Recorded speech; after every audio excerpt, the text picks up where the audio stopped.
Hello, folks. Welcome back to World War II TV and the second of a double bill today. And if you didn't catch the earlier show with Glyn Harper from New Zealand, it was an absolute cracker about the 4 battles for Monte Cassino. But we're interrupting our Monte Cassino coverage today and on Thursday night when we're talking about the 8th Air Force. And for those who are regular viewers of the channel, stories about shot down air crews and airmen are always popular. And today we are talking to special guest Bill Yenne about his new book, The Ones That Got Away. I'll hold up my copy there. Available in the links below or your favorite bookstore. And Bill is the author of numerous aviation and history titles. I'll bring him in now. Good morning where you are. Good morning, Bill. How are you today? Good morning to you. Well, good morning to me and good evening to you. And thank you very much to all of your listeners who may be morning and maybe, who knows. They're all over the world. So some it's already tomorrow in some of them. So that's bizarre. But I like to ask first-time guests how you define yourself: military historian, aviation historian, researcher. What label do you like to ascribe to yourself? Well, I guess all of the above would fit. I'm a historian. I'm an author. Written a lot about the Second World War. Written a lot about aviation history before, during, and after the war. And I've also written on other topics, the Indian Wars in the American West I've written about. I wrote a biography of Alexander the Great. So I guess I'm somebody that's interested in a lot of different subjects, especially the historical angle of these subjects, and I like to write about them. Well, cool. So we're talking about the shot down air crew. So I'll bring up your PowerPoint. So just tell me when to nudge on the slides, and I'll do that for you, folks. If you've got any kind of big questions for Bill about, I don't know, the grand scheme of things, we'll do them at the end. But if you have specific ones about what he's talking about, we'll deal with them as we go along. And I'll hand over to Bill to take us through this, and we'll all sit and hear what you have to say. So over to you, Bill. Okay, well, what interested me about this aspect of the 8th Air Force is that out of all the airmen who were shot down, roughly half were killed in action in the process of being shot down. Most of the other half were ended up as guests of the Third Reich in the various stalags, and yet there was this tiny sliver, about 1 in 17, who managed to get away. And that interested me a lot because I wanted I've read a lot of POW books and stalag this, stalag that, and the hardships and the pain. And I wanted something with a little more of a happy ending, something with a little bit of adventure that led to that happy ending. And so I settled on this. And one of my sort of entry, my sort of gateway into this was that each of these airmen who were shot down and managed to escape and evade and get back to England were asked to sit down and write about their experiences. Military intelligence did this, and the purpose of this was to provide an after-action report that could then be used in training future airmen who might get shot down and have to go through this. Well, these reports were used that way during the war, and then after the war, they went into a box, and the box went through various hands, ended up at the U.S. National Archives, and here are hundreds of these reports, hundreds of these escape and evasion reports. And so I went through those. Some of them are 5 or 6 pages long. They just basically list who was there, who were members of the bomber crew, and what was the mission, and just dates and places, just simple stuff, 5 or 6 pages. Others were a little bit longer, maybe a dozen pages. Some were 20 pages. There were a few that were, 50 or 60 pages. I found some that were over 100 pages. Wow. So what I did was I sort of sorted out the long ones, where these guys actually sat down and wrote a narrative about their experiences. Now, these experiences were written very soon after they got back to England, a matter of days in most cases, and even a few that were, I could venture to say, were a matter of hours after they got back. And so all of the experience was still fresh in their minds. And you know, as you look at these crispy old yellowed pages, you can almost feel the adrenaline, you know, seeping out of those pages. And so out of those, I selected some and then built the narratives around those. And I've got about 60 in the book. One example I'll throw out parenthetically was Bjørn Lay, who was later the co-author of the book 12 O'Clock High, and then he also co-wrote the screenplay for the award-winning movie 12 O'Clock High, which later became a TV series here in the States. And so he was one of them, one of the ones that I wrote about. And but I should probably say how they did this. How did they escape, and what was involved in that? So essentially, these the theater of operation for the 8th Air Force was the air routes from England into Germany, and and then they also flew against targets in occupied France. All the U-boat pins on the west coast of France, they got a lot of attention from the 8th Air Force early in the war. So if you were shot down, you were shot down somewhere in that arc, over France, over Belgium, over Germany. So if you were shot down and you weren't killed and you weren't captured, how do you get away? So basically that involved getting down to neutral Spain. If you could get to Spain, you could get across the Pyrenees, which is no easy chore, especially in the winter when the snow is 2, 4, 6 feet deep up there. And if you could get across into neutral Spain, then you could hitchhike from there to Gibraltar. And when you got to Gibraltar, you were home free. So how did you manage to do all of that? These guys would initially, hide in the woods, keep away from the Germans, and then start walking southwest.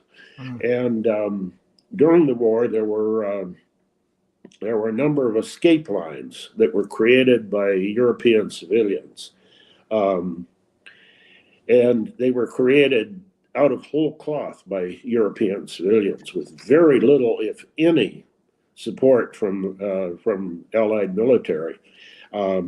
And I'd like to highlight a couple of people who were involved in those. The first one being Didi de Jong, who was a 20-something Belgian woman who just decided something has to be done.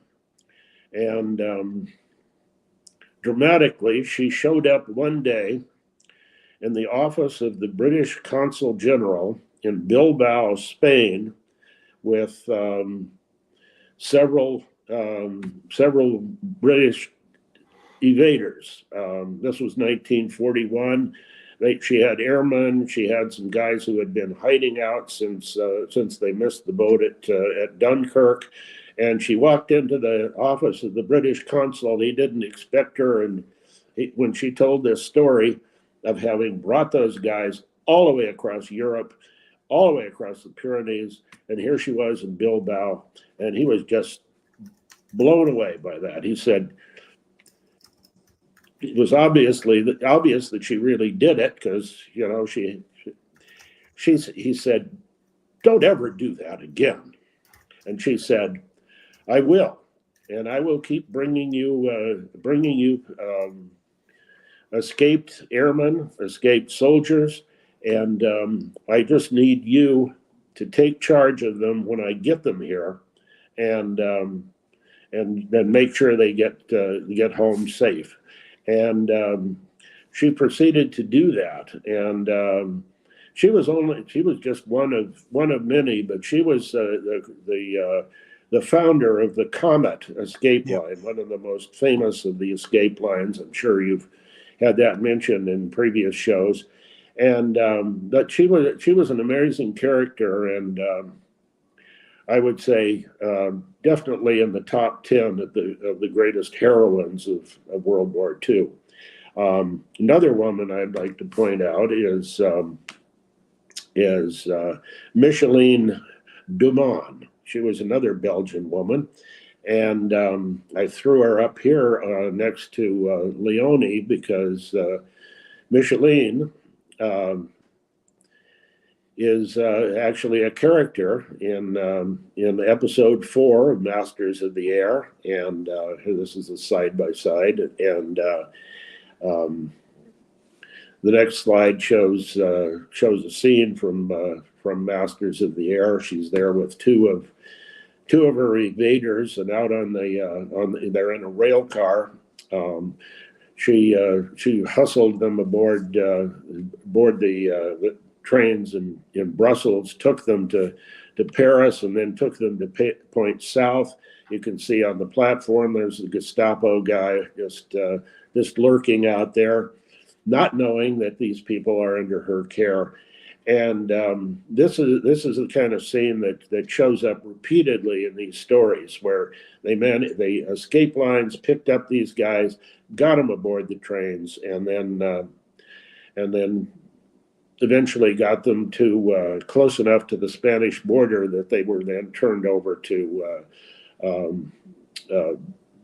mountain guides who got them across the mountains. And in a lot of cases, Micheline and Dee Dee actually escorted these guys across the mountains up until 42, 43.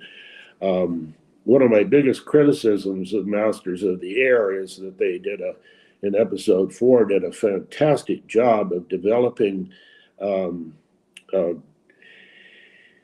Micheline, or Michoud was the code name that she used, developing her as a character, and then they just dropped her. Yeah, they did. They didn't go back. Yeah, it's one of the things we discussed. They could have done a lot more, but that's neither here nor there. But I'm really here to tell some stories. So let's just want to take you back to the reports that were made that you were basing this on, because paperwork was compiled and created for various reasons in World War II. But these reports were essentially to learn information, if I'm right, because the 8th Air Force, like all the 8th Air Forces, cannot afford to hemorrhage all these well-trained crewmen. So they're trying to do their best they can to learn, to pass the information on to the new crews, to give them a maximum chance to go back home. I'm basically right on that concept, aren't I? Yeah, that's absolutely the reason for all of this. And so my next question is that we now know about the Comet line and these other escape routes, the O'Leary line, and we also know, of course, that the Gestapo and the Germans are breaking them as fast as the Allies are getting them setting them up. So how does the 8th Air Force deal with the fact you want to prepare these air crews for what might happen if you're shot down, arm them with some sets of basic principles of don't do this, do that, do this, but at the same time you cannot give them all the details of all the networks in occupied Europe, because if they get captured and end up giving that information away, you're potentially losing these rescue lines. So there's a risk reward gamble that's going on here. Did you discover anything in the files about how the 8th Air Force kind of at a high level managed that? Well, they were given basic information, like first of all, bury your parachute as fast as you can, get ready your flight gear, and and they were taught how to approach civilians and how to basically make yourself as inconspicuous as possible. And one of the things they were told, and they found it hard to do, was get rid of your service pistol. Yeah. Because it was not going to do you any good. If you were surrounded by Germans, there's no way you could survive a shootout, and it would do you no good. That's just an example. Basically, hide and make yourself as inconspicuous as possible. Approach civilians that you think would be most likely to be sympathetic, and as the reports came in, they were able to kind of develop a better profile of the types of civilians that you could report to. Amazingly, some of these guys were helped by the French police. And of course, France was occupied by the Germans, and the French police were basically wholly owned subsidiary of the Gestapo during the war. But mainly it was to find civilians that could help you. And in a lot of cases, the escape lines were proactive in finding these guys. They would position themselves under the bomber routes. They would be there when they came down. They would go and collect them and hide them, and it developed organically, and it worked pretty well. Brilliant, thank you. Harry Roach. He was a navigator aboard the Black Swan, which was a B-17 of the 303rd Bomb Group. And his last mission was against the U-boat pens at San Nazar. It was on May 1st, 43. It was the May Day mission that actually is written about at great length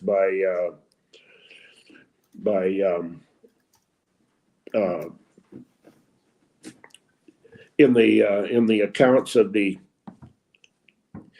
Memphis Belle, and it was a terrible mission, because after the raid, the group navigator got them, thought he was taking them to the coast of Cornwall, but instead they made landfall over the French city of Brest, which was also home to U-boat pens and encrusted with anti-aircraft fire. And it was a terrible, terrible bloodbath.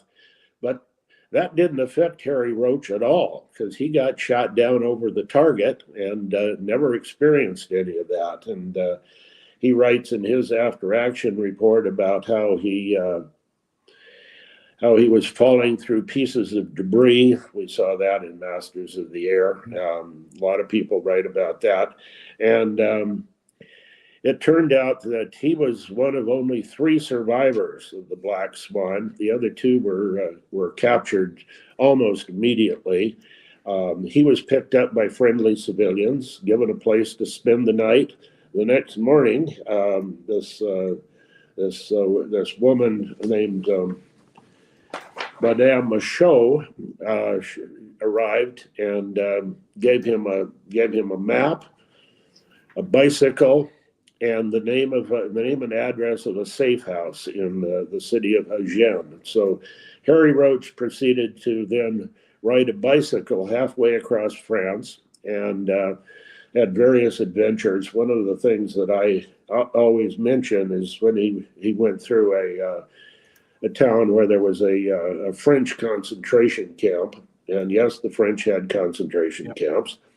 And as he's riding through, and this is in his account, he writes that as I was pedaling past this camp, a little child of about 4 years old waved to me through the barbed wire.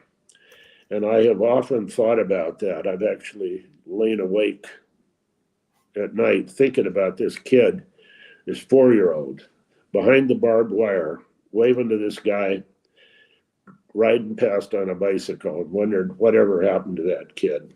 But and of course we don't know, but we do know that Harry eventually, after hundreds of miles of bicycling, finally reached the town of Yenne, where he had been given an address of a place to go, and I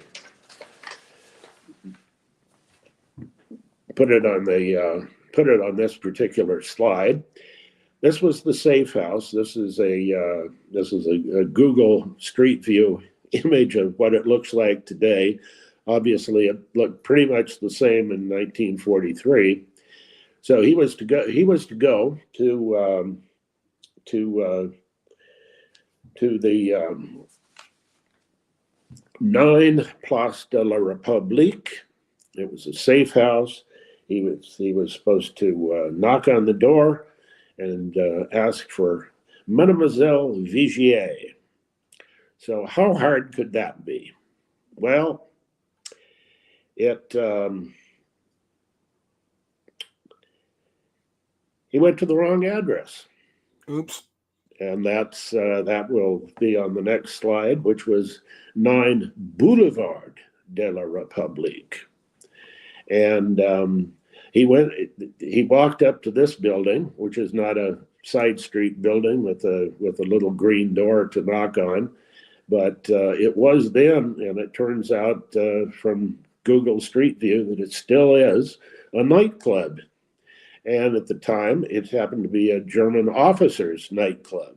So it was standing around on the street were a lot of German officers. So he did a thoughtful thing. He decided to go around to the back and go through the back door.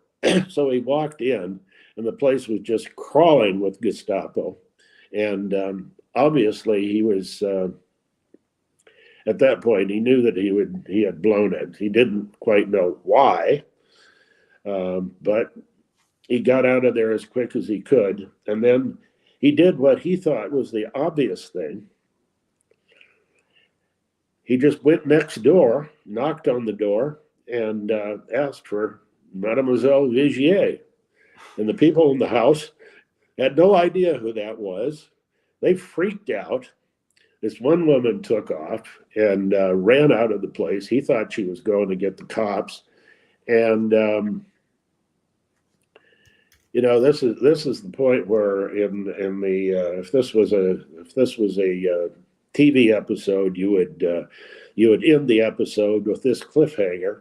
And but to tell you a little bit of the rest of the story was she came back and with somebody who spoke English, and they eventually were able to sort it out, and they were able to put Harry up in a safe house, not the same safe house, because at that point, Mademoiselle Vigier, she didn't want to have anything to do with this guy that had been creeping around a German nightclub. And but to make a long story short, even though he was at that point, he was still hundreds of miles from the Spanish border, he eventually made it. Various kinds of problems he had getting over the mountains. He got in with a group of people that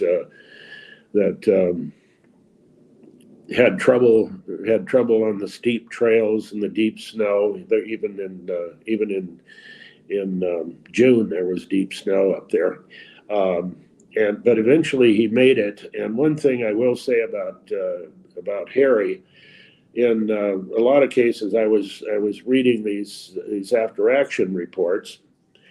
In Harry's case, once he got across the mountains, he made contact with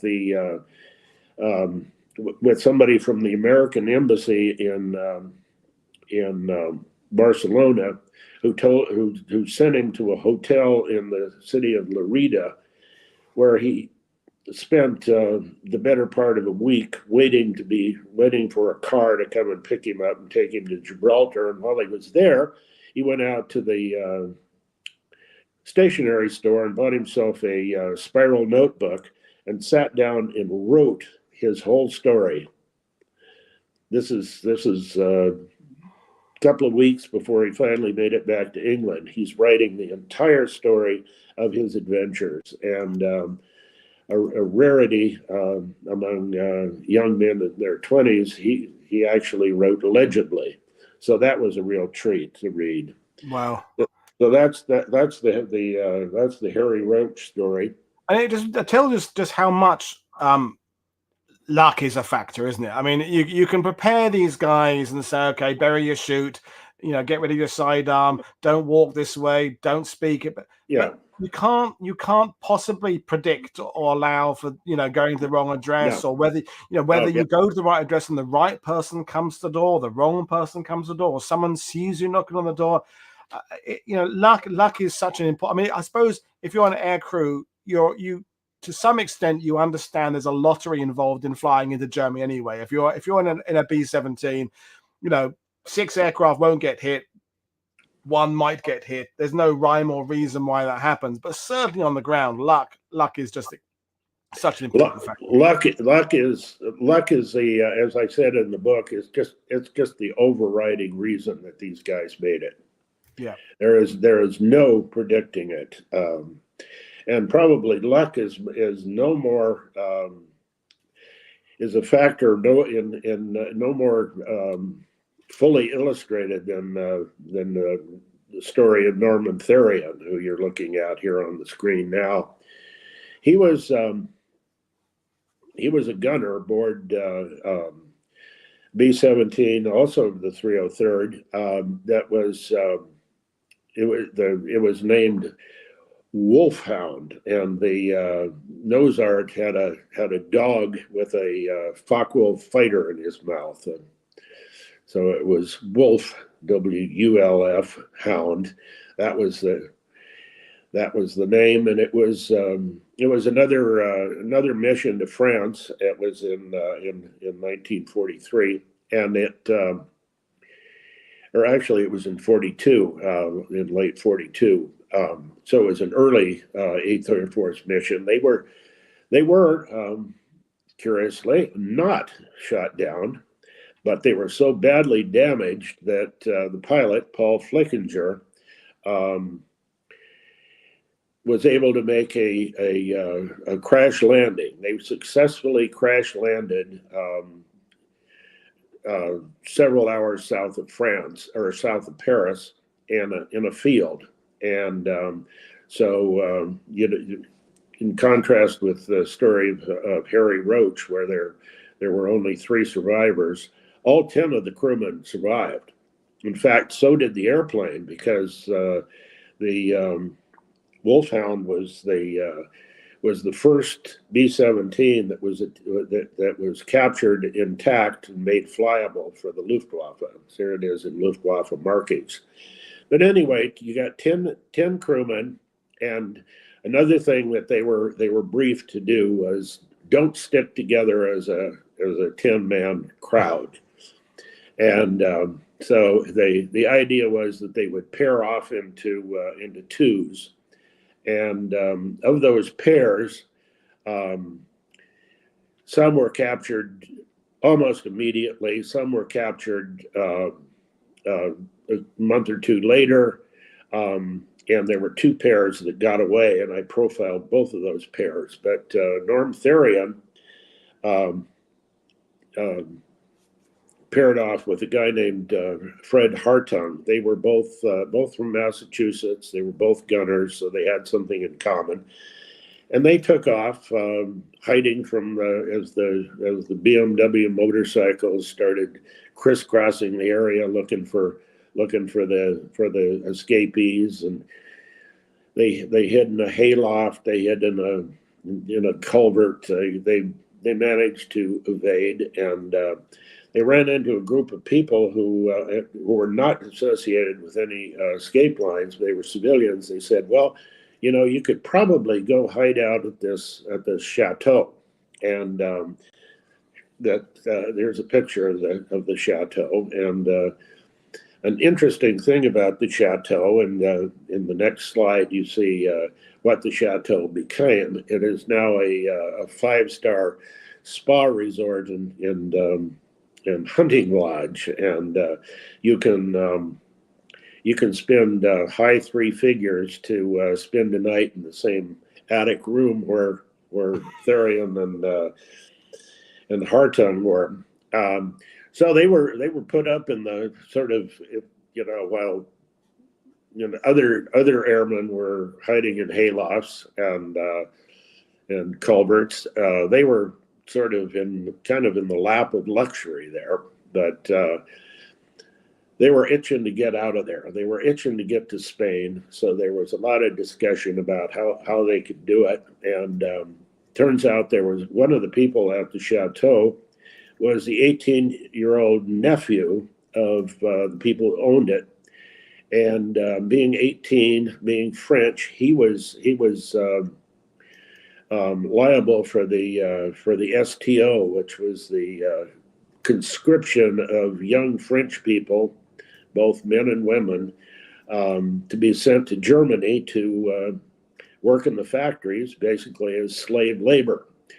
And he didn't want any part of that, so he decided he was going to go to Spain too. So they had to cook up a plan. Well, they decided they were going to take the train. Well, the airmen were all equipped with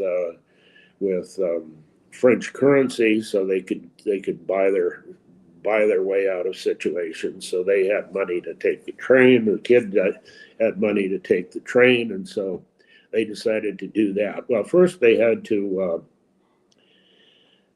in order to get to Spain, they had to go into Paris, because there was no direct routes to southern France, to Bordeaux or Toulouse from this little town. So they had to go into Paris. So they took the train in the morning, landed in Paris, which of course all the sidewalk cafes are filled with German officers, and it was it's kind of a scary place to be. They had managed to get civilian clothes, and Theisen could speak a little French, so they were in good shape that way. But the Gestapo were checking IDs at random everywhere. And of course, these three the Americans didn't have any IDs. They only had their dog tags, and the French kid only had ID showing that he was ready to become a slave. So they had no papers. So what did they do? They went to the movies. So they spent the rest of the day in the movies until train time, which was actually a good thing, because inside the theater it was dark, and they weren't going to be hassled like they would be if they were loitering around a train station. And from there, they managed to get on a train. They got to Bordeaux, where there were fewer Germans around, but they had to spend a couple of hours waiting around the Bordeaux train station for the next train. They got deeper into southern France, and at one point they were in a compartment, and one of the French people in the compartment said, "You're Americans, aren't you?" And they figured that they'd really blown it then. But the French people said, "Well, you better get off the train, because the Gestapo were checking IDs and at the next station." So they jumped off the back of the train, and they had a series of run-ins like that, where they just absolute near misses. And if it hadn't been for just pure luck, there were a dozen times that they would have been arrested. And Meanwhile, they don't have any papers, because if they had made contact with the Comet Line, for example, they would have the Comet Line had forgers that were able to make fake IDs for them, and they would have had that, but they had nothing. That they were just on their own. They had just absolutely no idea how naive they were, and but the French kid figured it out, and eventually he said, I can't do this anymore, and he left them on their own, and somehow they managed to get to the edge of the Pyrenees, and where they started to walk, and this was late December, so the snow was very, very deep up there. They had to contend with that. They were on a narrow trail when they were stopped by some French gendarmes who wanted their ID, and curiously, the gendarmes were as wary of smugglers as they were of Allied airmen, and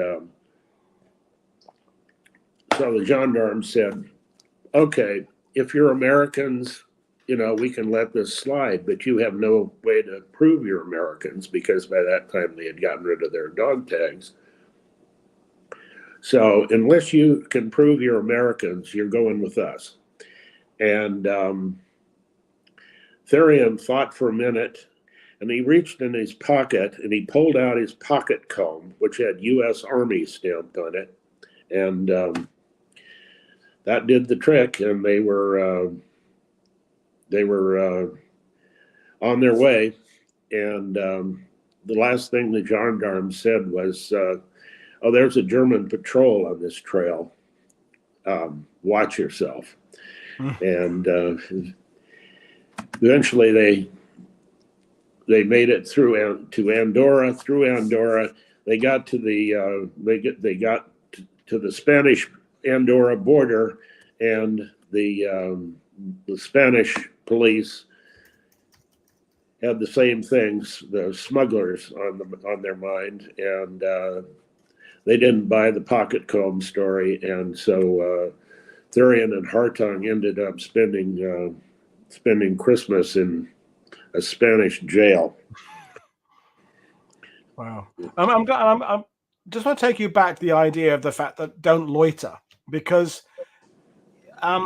that to me is the biggest giveaway. Because in a wartime situation, if you take Paris, for example, people are either going to work, coming back from work, they're working, or they're meeting a friend to have coffee or something. The only people who are just standing around doing nothing, by automatically they're gonna gain suspicion, be suspicious. I mean, I think about where I live in Normandy. You can always spot the tourists because they're the ones stopping and looking around themselves. Everybody else is going somewhere. They're on. So I think, to me, if you find yourself in an enemy situation and occupied, just do something, even if it's just, as you say, going to the cinema, or buying a loaf of bread and sitting and eating it, or feeding the pigeons with bread. But it's doing nothing, to me, is the absolute biggest giveaway. Yeah, that was something that they had to learn the hard way. Yeah, no, definitely. So we have another couple of stories to go. Well, this is kind of this is my last story. It's going to be this is Joel McPherson. He was a lieutenant at the time. You see him here as a captain, which happened later. He was a P-47 pilot. He was at an escort mission over Frankfurt, and he had all of his electronics shot out. He had no radio. None of his gauges worked. No fuel gauge. No compass. Had no idea where he was after the melee of the dogfight. So he was somewhere over Europe. Didn't know where he was. He was above the clouds, so he could navigate. He knew direction by the position of the sun. but he didn't know where he was in Europe because cloud cover everywhere, and that was December of '43, or January of '43, and well, he thought, okay, if I head for England, go northwest, that's going to take me right over all of the major Luftwaffe fields. It's going to take me over the English Channel. If I run out of gas over the channel, I might end up drowning. I think the best thing to do is to head southwest for Spain, which he did. And when the P-47 finally ran out of fuel, he was just north of the Dordogne region in southwest France, which he didn't know. So he bailed out and landed in a field. The first people he met were not friendly. They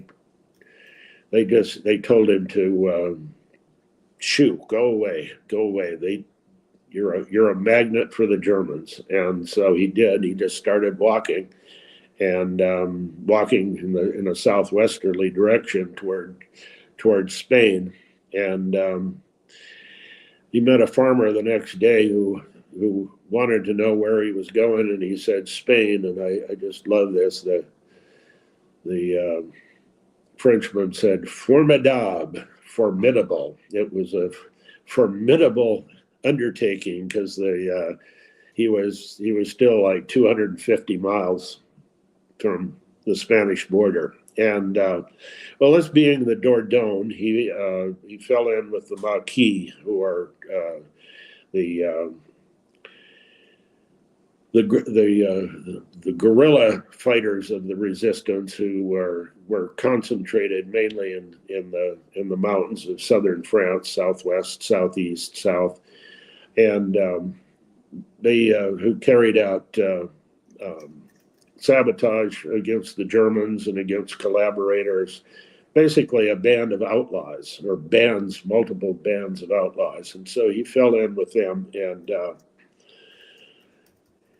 traveled with them. He was insisting that he needed to get to Spain, and they said, "Oh, wait, just wait a minute. We can't deal with that right now."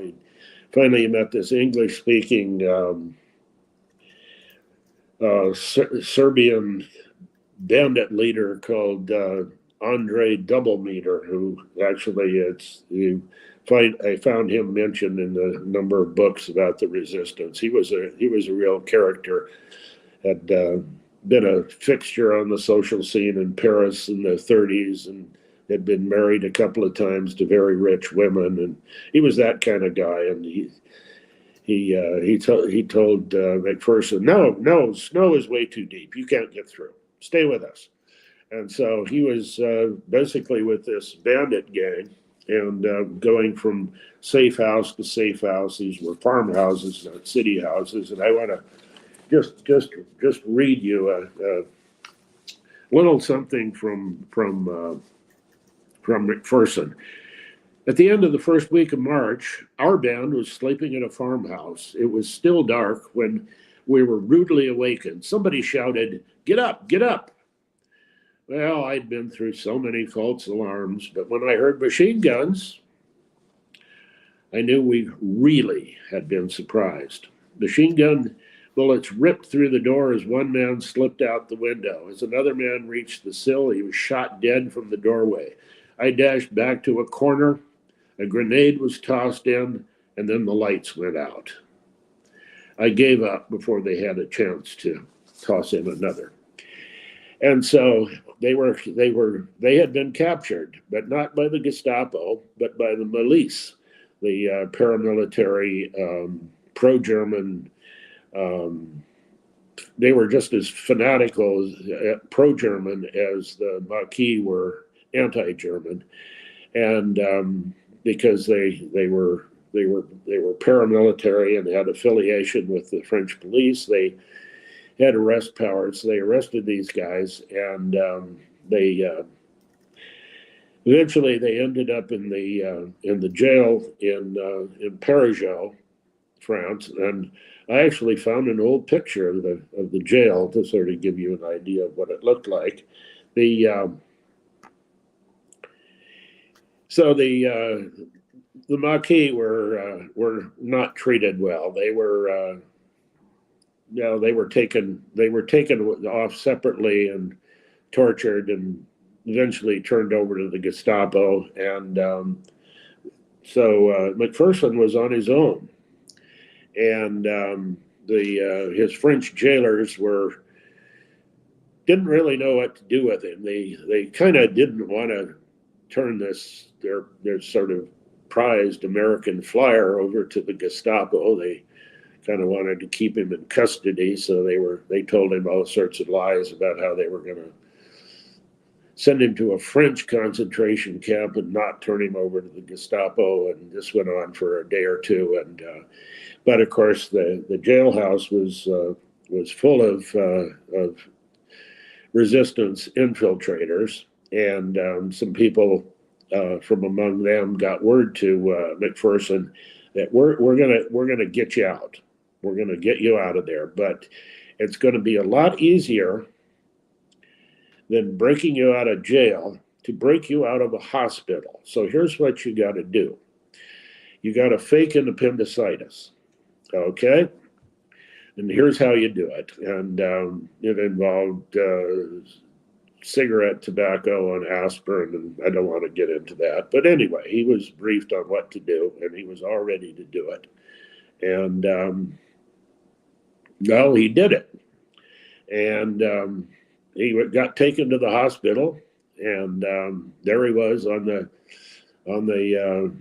gurney, and they started wheeling him into the operating room, and then he went nuts. He said, "No, I'm not sick at all. I'm not really, I'm not sick." And doctor came in with the scalpel, and he's really freaking out, and the ether mask went on, and the next thing he knew, it was the next day. No, it was his 26th birthday, and he was without an appendix. And he had in those days, appendix scars were a lot more brutal than they are today. And there he was. And so what happened? Well, what had happened, and interestingly, this is mentioned in his story, is completely corroborated by some accounts in some French books about the occupation. What had happened was that the doctor who was supposed to be the surgeon on duty, he wasn't on duty until the next night. So McPherson had blown it by doing it a day early.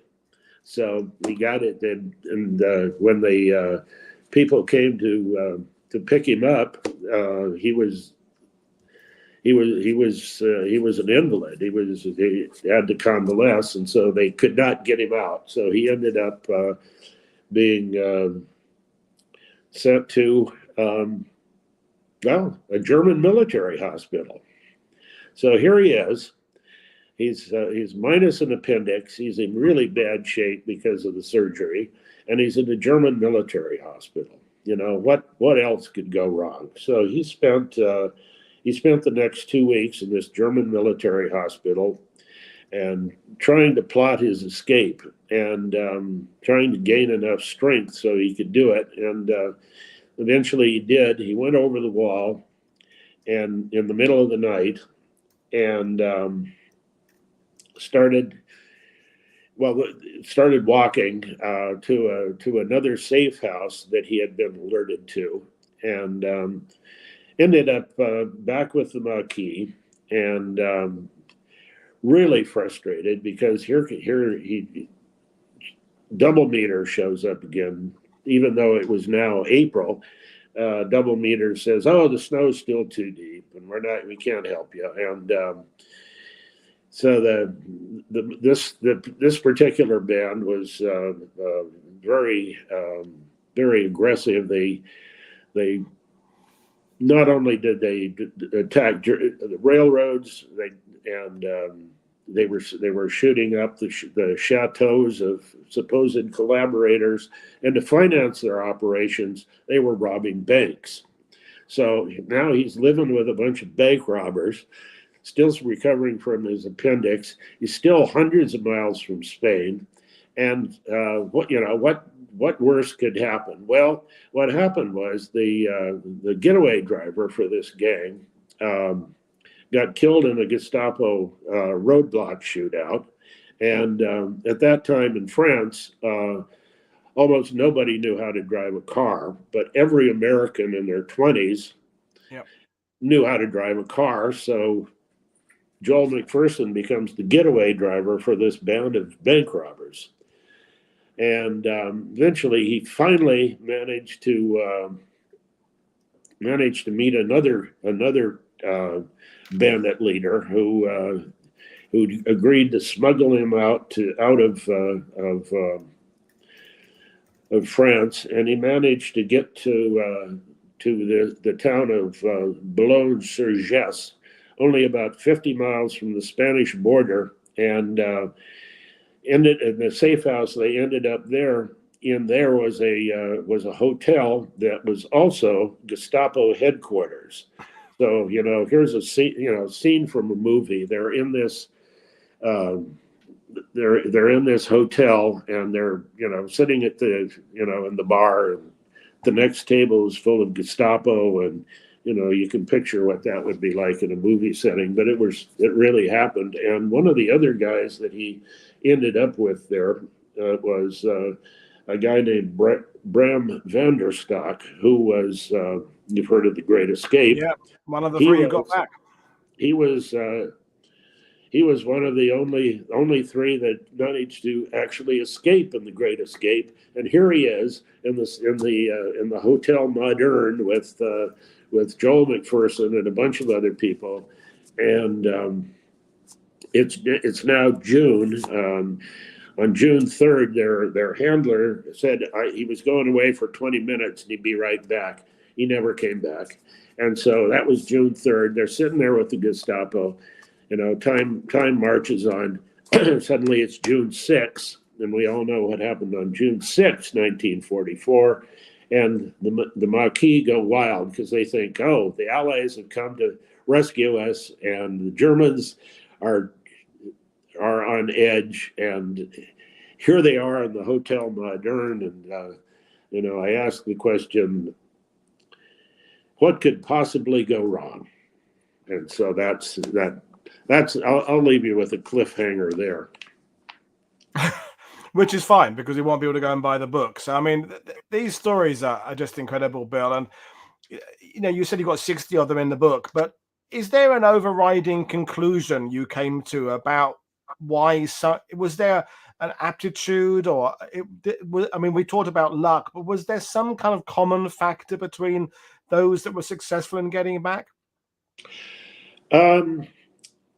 It really does come back to luck. I mean, there's a certain skill in being able to read people. There's a certain skill in being aware of your surroundings. Situational awareness. There is that. I think there is because the case of Theisen and Hartung, they had no idea what they were doing. And the French kid eventually left them, and they could have been arrested by the gendarmes numerous times, but they weren't. They could have been turned over to the Gestapo by ticket masters at train stations, but they weren't. Thinking about another two that airmen that managed to get out of Germany.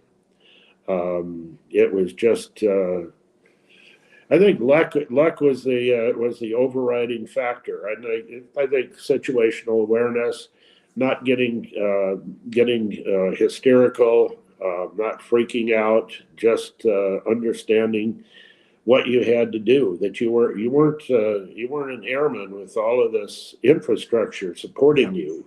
You were just on your own. You were a kid back home hitchhiking across the state of Kansas or something. Yeah. You weren't a military person. You were James you were Murphy on your own. summed it up streetwise. Just you kind of got that savvy, that awareness that I think of in my youth going to football games, and there were people in my circle of friends who were better at sensing there was trouble brewing, or there were better sense of going somewhere dangerous, and some people have that and some people don't. Some people have very good sort of directional sense. I'm always getting lost. Mag, my other half, is brilliant. She goes somewhere once, she remembers, she knows where she is. So situational awareness, street savvy, streetwise, these are kind of qualities. But we've got a few questions if you don't mind, Bill. So absolutely. Gaza is asking, did they let any of the airmen who got back home fly over enemy territory again? The policy was no, they did not, but there were exceptions. For instance, the famous ace Chuck Yeager got shot down, and he went back and flew more missions. There were really just a handful. There was only one among the ones that I profiled who went back, but he didn't go back until much later, at a time when the Allies had occupied most of the area where the escape lines had been. So if he would have been shot down, he would have been shot down over Germany, and his knowledge of the escape lines would have been worthless to the Germans because they didn't exist anymore because there was no need for them. Okay, thank you. A couple more questions. So Peter is asking, did airmen who were shot down over Germany also manage to escape, or did only airmen shot down over France, Belgium, Netherlands manage to evade? And we were talking in the sidebar. I can think of a couple of stories, at least, of people getting out of Germany. But to add more to that question, was there a particular place that was shot down, you were shot down, that was worse or better? Is there any kind of formula to it? Well, in the book, I profile two airmen that were shot down south of Aachen, and they managed to get out. They actually passed through Bitburg on their way out, and there were airmen who got out, but they were. If you were shot down over Germany, you were a terror flieger. You were somebody who were dropping bombs on my town or my cousin's town.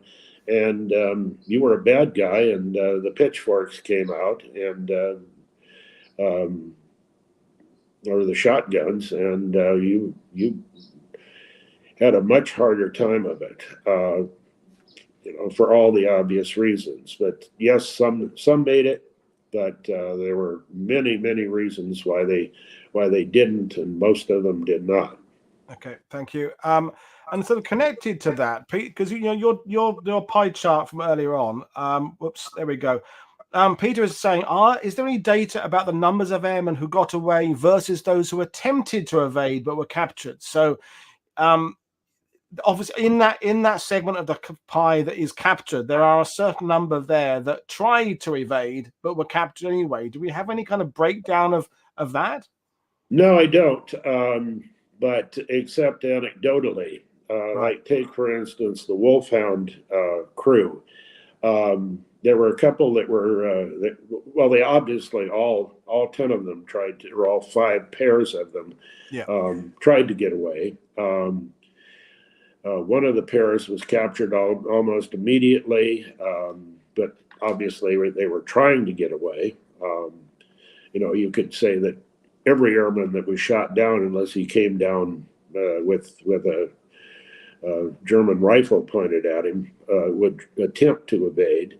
And of that crew, there were, as I said, there were 4 who managed to evade, and then there were 4 who survived for several months before they were captured, and then the 2 that were captured immediately. So I would say I would say that the quick answer to the question is that as I said before, unless the Germans watched you come down, I think every airman attempted to get away, and some of them managed to evade for months before they were finally captured. So I think it's all over the map. Okay, thank you. Another question from Peter is asking, did the US Army Air Force issue counterfeit French-occupied country ID cards to aircrew? Now, I know they were often had photos, but I don't think they had ID cards. Am I wrong on that? They did not have ID cards. This may have changed much later in the war, but for all of the accounts that I read, they were given photos, and these were used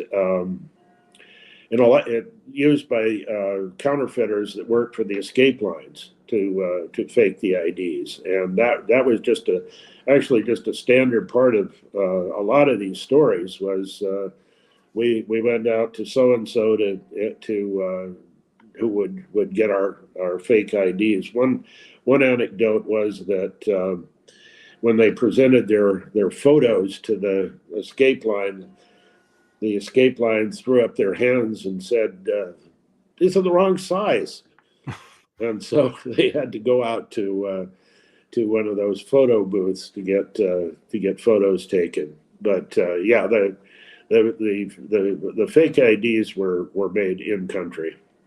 Thank you. And a follow-up question would be about the various items of escape gear that obviously, we know about the silk maps they used and buttons disguised as compasses. Some of the Bomber Command and Air Force had flying boots that you could kind of unzip the top part of, so they became a shoe.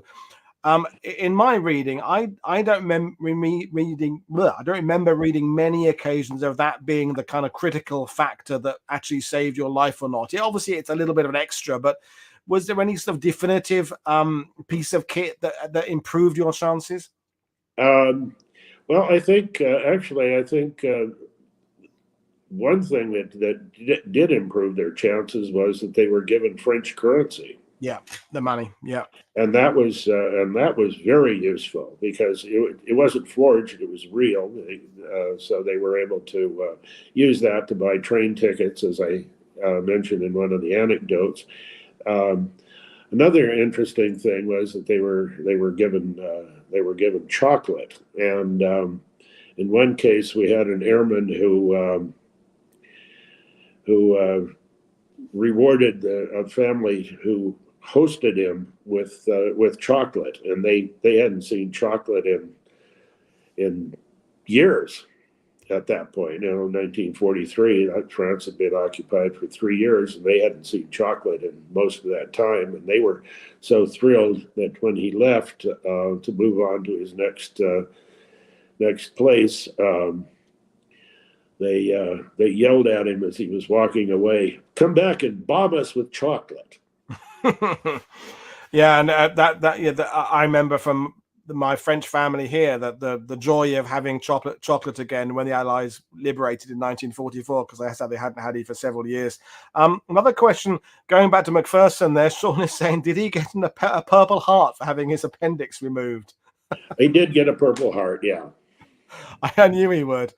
This is the last one from Andreas, one of our German viewers. He says, were these escape stories made public during the war? And if they were made public, did they use the real name? Because obviously some of these people went off to then help bomb groups and fighter groups to train other people to evade. And, I'm thinking about Airy Neve, the British guy ended up in MI6 or MI5. But were some of these stories made public at the time? Well, I don't know that even Airy Neve's story was made public during the war. Yeah, no, it wasn't until much afterwards. Yeah. It was kept. It was a very closely guarded secret. One of the evaders that I profile is Bud Mahurin, who was actually the highest scoring American ace in the European theater at one point before he was shot down. He was in an ace race with Bob Johnson when he was shot down, but he was a high scoring ace. And I accessed his memoirs, and in his memoirs, which are published in the 1950s, he wrote that that they were military intelligence was very strict with him to not tell what happened to the public. Don't write home about it. Yeah, no, I mean it's that risk reward thing again, isn't it? I mean, we know that a lot of the Medal of Honor and Victoria Cross recipients in the war were made heroes for the war bonds drives and things like that. But and letting bomb groups and units know that there was a hero that there was a chance of getting back would be good for the morale of air crews. But then at the same time, you don't want to reveal the methods they got back. So it's a complicated situation, but I'm sure sometimes I've read newspaper articles of so and so squadron leader so and so returned the lines after getting out of occupied Europe, but very, very basic on information. Yeah, I think that happened with Mahurin. He was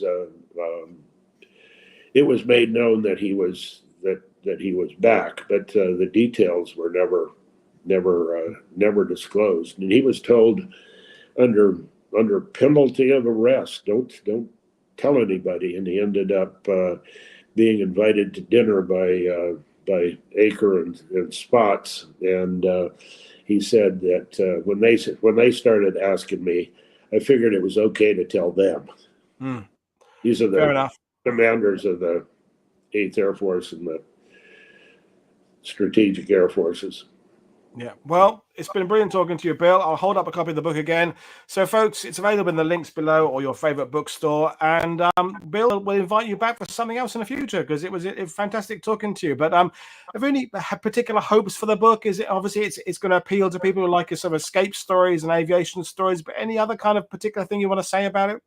Well, I think it's a collection of adventure stories, and I think that adventure stories that are not necessarily in this context military adventure stories. Yeah. They're not really war stories. They're men against the world adventure stories, and I think that will appeal to a broad spectrum of people that may not be specifically interested in war stories. Yeah, the resourcefulness and initiative and bravery and courage. So yeah, folks, I urge you to go and get the book. So we're back again tomorrow. Tomorrow we're back to Monte Cassino. Matthew Parker's coming on to talk about how the men who fought in the Monte Cassino battle dealt with it, PTSD, that kind of thing. I'm looking forward to that one. And we're back on Thursday with an 8th Air Force vet along with Jared Fredericks. That'll be fantastic. So thanks, Bill, for your appearance. Thanks, everybody, for your questions. I will see you all again tomorrow. Cheers, everybody. Bye. Thank you and goodbye.